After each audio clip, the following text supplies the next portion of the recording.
Pag malaswa, tiwali yan. tiwali ang kalaswaan. Pero dapat may kaugman man. Kaugman man. Magmeron gilayon kita. Sa material. Sa material. Pero sa spiritual, no more. Kung magmeron kitang panjal, di na pwede. Magmeron kitang panjal. Da lang ani pag-asa. Da na pag-asa, di na magibaw. Di na. Di na. Difícil na. Difícil na ang hatol ng tadhana. Ang hatol ng tadhana at kaparasahan. Tadhana, disiplina espiritual. Pag Ang disiplina espiritual, difícil na ang pagsisihan kung ang naging kasalanan nariyan na. Disiplina espiritual. hindi banjal. Hindi Banjal. pagsisihan kung hindi na makapagsisi, yun ang utang sa mahal Panginoong Jesucristo. Pagkat Jesucristo ang nagdulot sa atin ng buhay na walang hanggan. Sumunod ka lamang sa mga magandang gawain. Hamakin ang lahat at sumunod. Pero kung ang gawa mo na katiwalaan, kalaswaan, yun ang hindi na tumatagal ang buhay pagkat siya nilalang para manatili sa kabutihan ang tao sa kabanalan. Yan ang Higit sa lahat, kabanalan. Dapat may kabanalan. Walang kalaswaan. Walang kalaswaan, walang kamatayan. Walang kalaswaan, walang kamatayan. May katuwaan nga, pero gusto kong sabihin, yung wala nang hindi na malaswang mga gawain. Yun. Tulad ng pinanonood mo, kalaswaan yan. Yan ang hatol sa katawan. Kung ang katawan laging gumagawa ng kalaswaan, yun ang katiwalaan, yun ang hindi masusunod sa Panginoon. Mali ang mali. Mali. Pero kung ang pinanood mo diyan sa cellphone mo, kung message, mabuti. Message.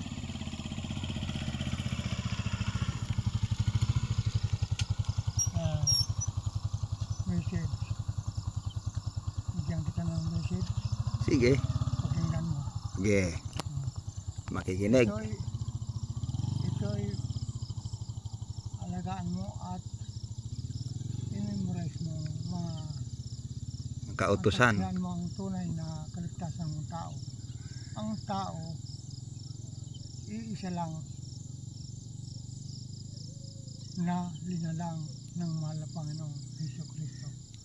Linalang para manatili sa kabutihan at kabanalan. Pagkat ang tao kung banal, malayo ang mga problema o kasakitan sa buhay. Pero kung may mga kalaswaan, yan ang utang sa mahal na Panginoong Jesucristo na kung hindi mapagsisihan, yan ay utang mo. May disiplinang darating na hindi mo inaasahan, darating talaga. Pero kung napagsisihan ng mga kamalian, yun ay mananatili sa kabutihan, mananatili ang magandang buhay na pag may pagsisisi, may kapatawaran. Walang problema, walang kung ano man na darating na sakuna sa buhay. Yan ang message para sa Panginoong Jesucristo. Kasi Panginoong Jesucristo, lagi mong alalahanin ano man ang iyong mga pagsubok na masakit sa isipan na hindi mo matanggap. Kaya manatili sa kabutihan. Ang mga katiwalaan, kalimutan mo na. Ang katiwalian tulad ng kalaswaan. Ganun to. Yan tatagal ang buhay. Yan. Na walang kalaswaan, walang mga kamalian. Yan. Pero kung laging kalaswaan, tiwali ka sa mahal sa Panginoon. Pero kung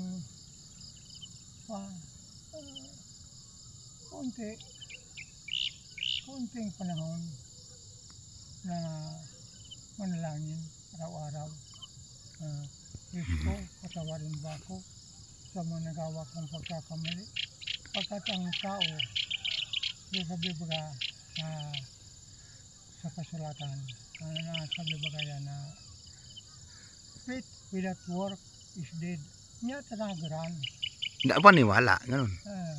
Tubod. Malo yan pagtubod. Tubod ka, faith without work is dead. Nya tanagaran.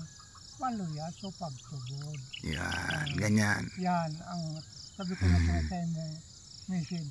Kaga bina. Ako man sa na ako ibisarami ka din kampangan ko. Kaya kan sabi ko, tungkosan mo. Sige. Thank you. Sana mo kan sa kadikanabay pa. Takanta talaga solo.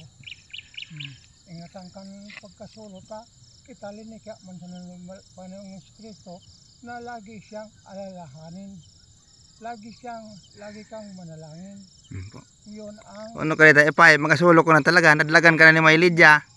Magkasulo ka na talaga pa uli. amo na kaitong sukaba ko. Magkasulo ka na talaga, sulong tao talaga. Sulong nilikha, sulo ka man maguli. Sabi ko sa'yo, linika ka na Diyos para si Kristo lagi mong alalahanin. Ano man ang Sabi nga ni Ibaga, Emmanuel, God is with us. mga pagtulog sa buhay mo, alalahanin mo ang Diyos para ikaw ay hindi rin kalimutan.